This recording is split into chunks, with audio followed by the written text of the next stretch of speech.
Olá,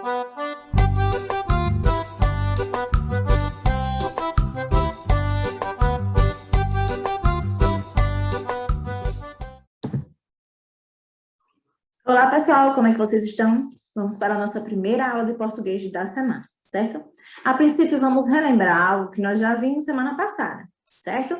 E depois vamos para a aplicação de conhecimentos no livro didático de vocês sobre esse assunto que nós vamos revisar agora. Vamos lá? Bom, deixa eu abrir aqui para ficar melhor. Prontinho, assim tá ótimo. Vamos lá, vamos revisar tipos de sujeito, certo, gente? Para que a gente possa fazer sem nenhuma dificuldade aqui o exercício. Vamos lá. Existem vários tipos de sujeito, né? Vamos começar pelo sujeito simples, que é aquele que possui um único núcleo, né? Lembrando que o núcleo é aquela palavra mais importante do sujeito, né? Vocês precisam lembrar sempre disso. Vamos lá. Sujeito simples, aquele que possui somente um núcleo. O núcleo do sujeito é a palavra mais importante que existe dentro do sujeito, ou seja, se ela for retirada, a informação ficará sem sentido, certo? Exemplo, Pedro é um bom garoto. Sujeito simples, núcleo, Pedro. Agora vamos para o sujeito composto. Sujeito composto possui mais de um núcleo. Isto é, ele pode ter 2, 3 ou até mais núcleos, né? A depender da necessidade do enunciado. Exemplo, né?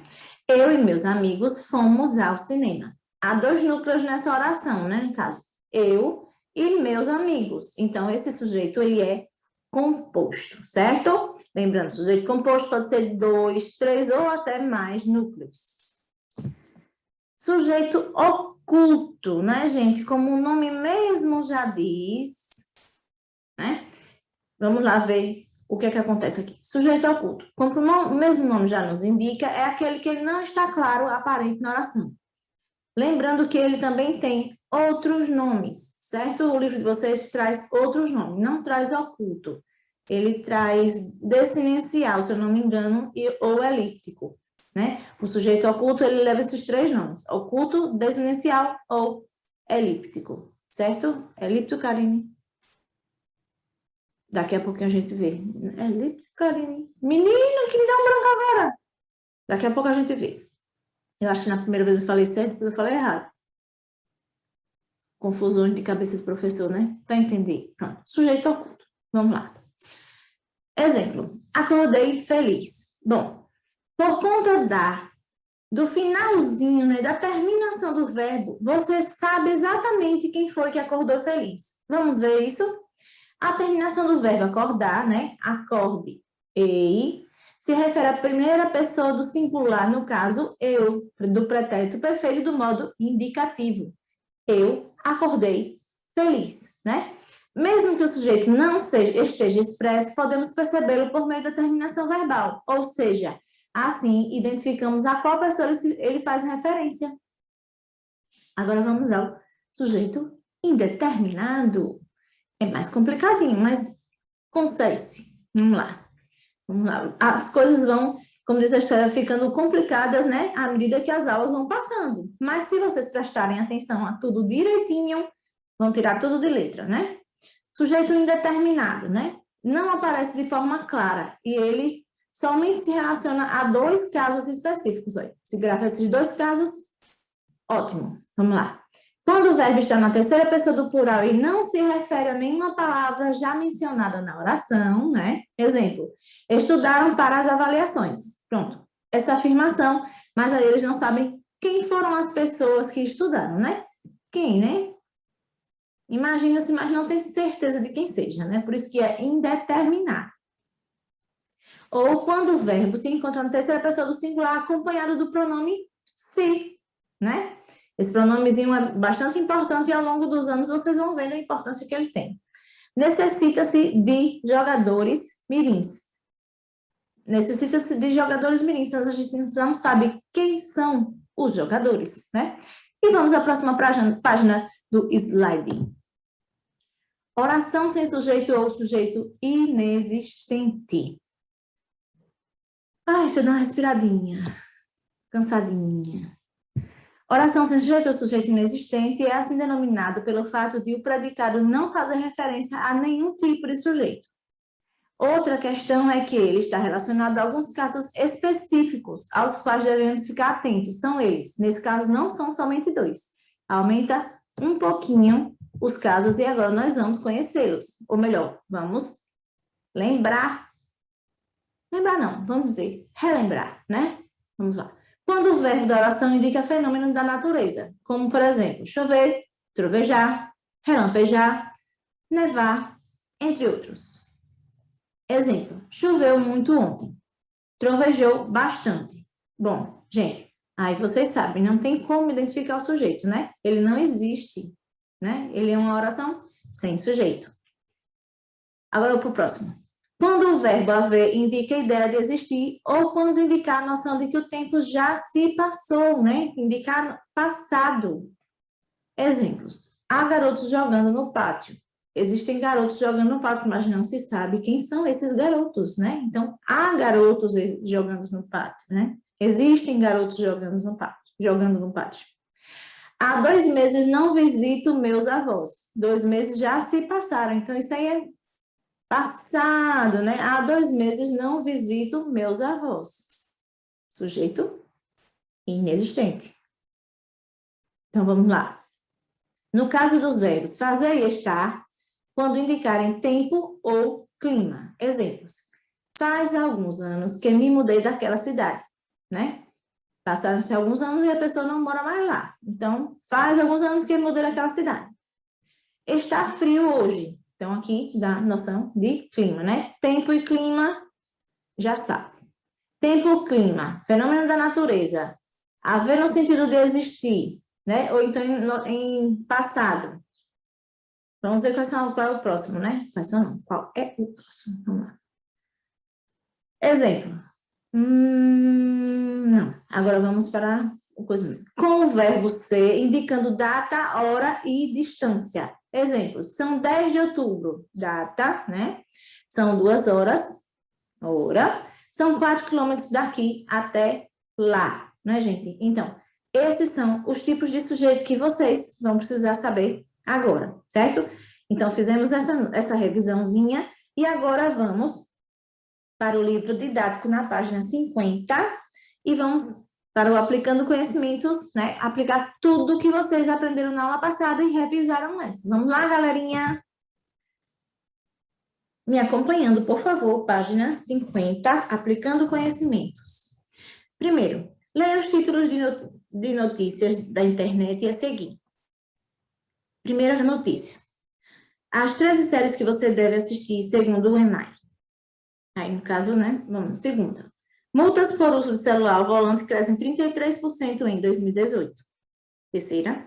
Aplicativo gratuito conecta pais, alunos e professores.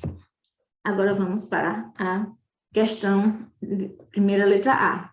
Transcreva o sujeito de cada um dos títulos e classifique-os. Você vai pegar título 1. Você vai botar lá, vai transcrever o sujeito e vai classificar. Título 2. Transcrever o sujeito, classificar. Título 3. Transcrever o sujeito e classificar também direitinho no caderno com letra legível. B. Considerando que os títulos foram usados em textos jornalísticos, por que é importante usar esse tipo de sujeito? Porque, gente, é importante usar esse tipo de sujeito que vocês vão aí classificar, certo? Vocês vão perceber qual foi o tipo de sujeito mais usado e a partir daí vocês vão ver qual é a importância de usar esse tipo de sujeito, né? Vamos lá. C. Ao observar os títulos, o que você conclui sobre a posição do sujeito em relação ao verbo nesse tipo de construção? E aí, gente, vocês acham que como é a relação do sujeito com o verbo? Hein? Qual é no caso, qual é a orientação? Quem vem antes, quem vem depois, né? Vejam aí direitinho, certo? D. Por quê? É isso mesmo? Aí. Por que é importante deixar o sujeito explícito nos títulos dos textos jornalísticos? Até porque a gente precisa saber de quem está falando, né, gente? Se não for assim, é complicado a gente saber de quem que eles estão falando na notícia, né? por aí você dá para saber qual é a resposta. Transcreva o núcleo dos sujeitos identificados nos títulos. Bom, você vai pegar, né? Título 1, núcleo tal. Título 2, núcleo tal. Título 3, núcleo tal. E vai colocar lindo e maravilhoso, com letras lindas e maravilhosas também no caderno, bem legíveis. Segunda questão. Leia a tirinha a seguir, que traz os personagens Miguelito e Mafalda, do cartunista argentino Quino, que infelizmente, né, partiu dessa para melhor, virou estrelinha. Então, vamos lá. Mas deixou Mafalda de herança para a gente, né? Vamos lá. Não dá. Por mais que a professora explique, eu não entendo esse negócio de sujeito e predicado. É fácil, Miguelito. Se eu digo, por exemplo, esse lixo enfeia a rua, qual é o sujeito? O prefeito. Ou o prefeito? Não, né, gente? Claro que não, né? Mas raciocinem aí um pouquinho. Vamos lá. Nessa frase aí, esse lixo enfeia a rua, qual é o sujeito? O que é que vem antes do verbo, né? Lembrando que o predicado, ele fala sobre o sujeito, né? Ele diz algo sobre o sujeito. Então, vejam aí. Segunda letra A. Ao indagá-lo, amigo, qual é o sujeito da frase, esse lixo enfeia a rua, que resposta a personagem Mafalda espera obter? Qual é a resposta correta, no caso? Qual seria a resposta correta, né? E não aqui, Miguelito deu. No caso, ele não deu resposta, ele fez uma outra pergunta, né? Ele botou o prefeito, né? Ele fez uma outra pergunta, porque ele não sabia a resposta. B. Considerando a resposta do menino, de que maneira ele interpreta a pergunta feita por Mafalda, né? Vejam aí direitinho.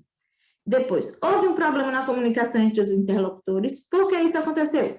Bom, a depender do entendimento que Miguelito fez da pergunta de Mafalda, né?